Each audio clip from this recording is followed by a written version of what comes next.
All right. We are the Hebrew Israelites. We are here to wake up the people of Negroes, Latinos, and Native American. And we also here to prophesy the downfall of America, known in the Bible as Babylon the Great. Khan, going to be destroyed in the Third World Nuclear War, right? As the brother said, we're the Hebrew Israelites, and we are out here through the spirit of Yahweh, Yahweh Shai, the one who ignorantly called God and Christ, all right? And America is in the Bible, but it's not known as America. It is known as Mystery Babylon the Great, all right? And it's going to be destroyed in the Third World Nuclear War. And you can see that happening before your very eyes, right? America is crumbling financially, all right, morally, right, civil, you name it, on all levels, America is crumbling. But right now what's going on in Russia, America is bumping head. I mean, right now what's going on in Syria, right, what's going on in Syria, if you're up on your current events, America is bumping head with Russia in Syria, all right? And that's where America's demise lies, right? When it actually get into a hot war with Russia, all right? But the war is bigger than just that. Actually, it's bigger than that, all right? And we're going to touch on it. Give me Isaiah 45 and 7. Much bigger than that, all right? But America will be destroyed. It's prophesied in the Bible, all right? Much as y'all might not believe it and can't see it, it will be destroyed just as ancient Rome. Nobody thought ancient Rome would go down because of its military might. Guess what it did? All right? Isaiah 45, 7. Just as everybody thought the Titanic could not be sink, right? They said nothing could sink the Titanic. Guess what? It did. All right? America is going to be destroyed according to the Bible. Thus saith the Lord. Give me Isaiah 45 and 7 on. Isaiah 45, verse 7. Read on. And it read, I form the light and create darkness. I make peace and create evil. I, Yahweh, do all these things. Exactly. The Most High created good and He created evil. He created light and He created darkness. This is on all levels, basically, when you think about it. All right? On a spiritual level.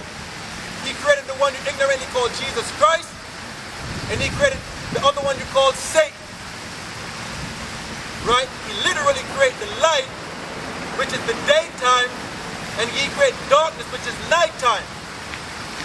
Right? But He also has said create the one you ignorantly call Jesus Christ, who is the light, according to the Bible, and He also created darkness, which is ruled by Satan. Right? And these two are constantly in war with each other. Constantly in war with each other. Read that one more time, Mark. All right. Isaiah 45 and 7. And it reads, I form the light and create darkness. I make peace and create evil. I, Yahweh, do all these things. See, the Most High do all these things. He creates both sides of the spectrum, the good and the evil. All right? Matter of fact, I'm going to get a precept of your Apostle. Give me Ecclesiasticus 33. Ecclesiasticus 33 and 14. Right? As the brother read, the Most High formed light and create darkness, as I said. Right? The Most High create both sides of the spectrum. And it's dealing on different levels, right? The literal light, daytime, right? And literal darkness is night. But also on the spiritual side, His Son, the one you ignorantly call Jesus Christ. He's the light, right? And the darkness represents Satan, right? Because what goes on in the darkness, all men are wickedness. So read what you got. Yes. 14. Ecclesiastic 33, verse 14. And it reads, good is set against evil. See that? Good is set against evil. Right, read on. And life against death. and life against death. Read on. So it is godly against the sinner, Right, so it's the sinner against the godly. Read on. and the sinner against the godly. Right. Godly against the sinner and the sinner against the godly. Read on. It says, so look upon all the work of the Most High, and there are two and two, and one against another. Right. Two against two, one against another. Do you all believe in the Bible? Huh? Come up here. Come on up here. What's your nationality according to the Bible? All right. As the brother read right in Ecclesiasticus 33 and 15, it says, so look upon all the works of the Most High, and there are two against two, one against another. Right? You got the righteous against the wicked. You got the light against the darkness. Right? You got the righteous against the sinner. You see that? Give me Ephesians 6. Ephesians 6.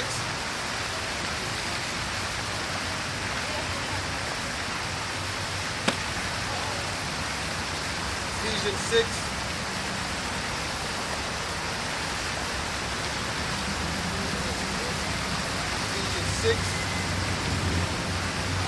and 12.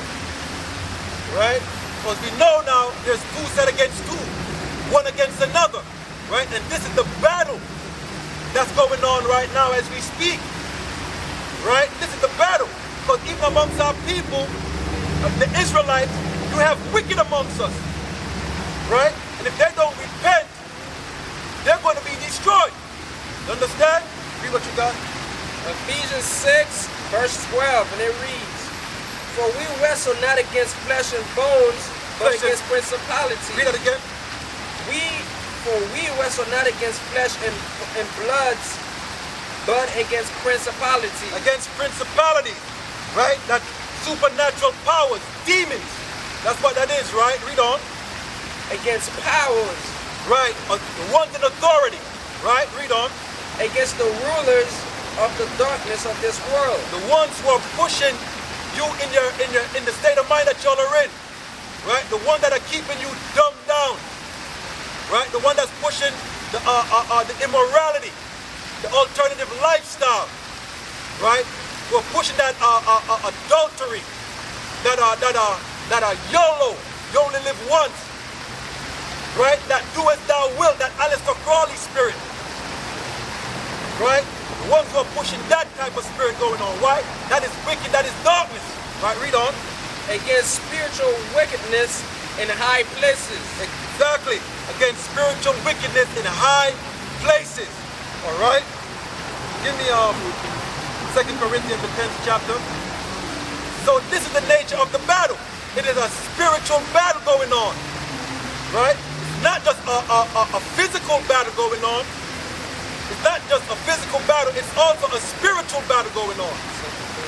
2 Corinthians 10, verse 4. 2 Corinthians 10, verse 4. So if we're fighting a spiritual battle, the weapons of our warfare have to be spiritual, right? Read on. And it reads, for the weapons of our warfare are not carnal. Right, the weapons of our warfare is not carnal. But right? Read on. But mighty through the Most High, to the pulling down of strongholds. Right, but it's mighty. Right? To the Most High, pulling down of strongholds. The weapons is really this book. You know, in the movie Star Wars, the swords they use are called lightsaber. Well, this is the lightsaber, the Bible. The Holy Bible is the lightsaber, right? And this is the sword that's being used to fight this spiritual battle. Because it's tearing down all the strongholds, right? Read on now. 5. Casting down imagination and every high thing that exalteth itself against the knowledge of the Most High.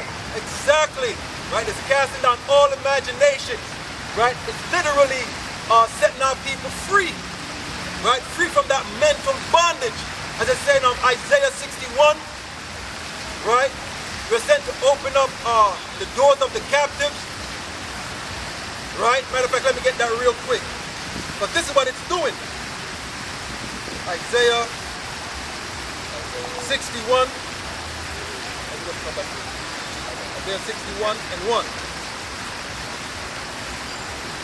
Isaiah 61 verse 1, and it reads, "The Spirit of the Most High is upon me, because the Most High had anointed me to preach good tidings unto the meek. Read on. He had sent me to bend up the brokenhearted, To bind up the brokenhearted. Read on. to proclaim liberty to the captive, Read on. and to opening of the prison to them that are bound." Right, because our people are bound mentally. Right? They're in mental bondage. Right? And don't even realize it. That's why we come out with the lightsaber, the word, to free them from that bondage. See, it is a spiritual warfare. Spiritual warfare. You understand? We're trying to free our people from the condition, the mental condition they're in.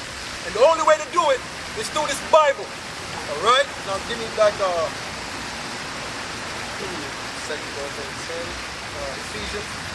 Yeah, just take 2 Corinthians 10 and 4. Okay. 4.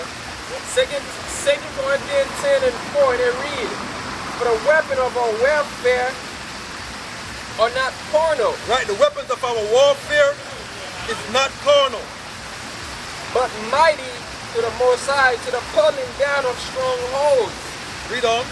5, "Casting down imagination and every high thing that exalteth itself against the knowledge of the Most High, and bringing into captivity every thought to the obedience of Mashiach."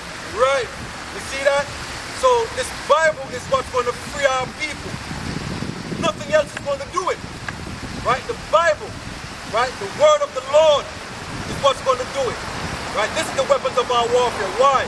Because it's freeing our people's minds. It's waking them up to their true nationality, their true identity.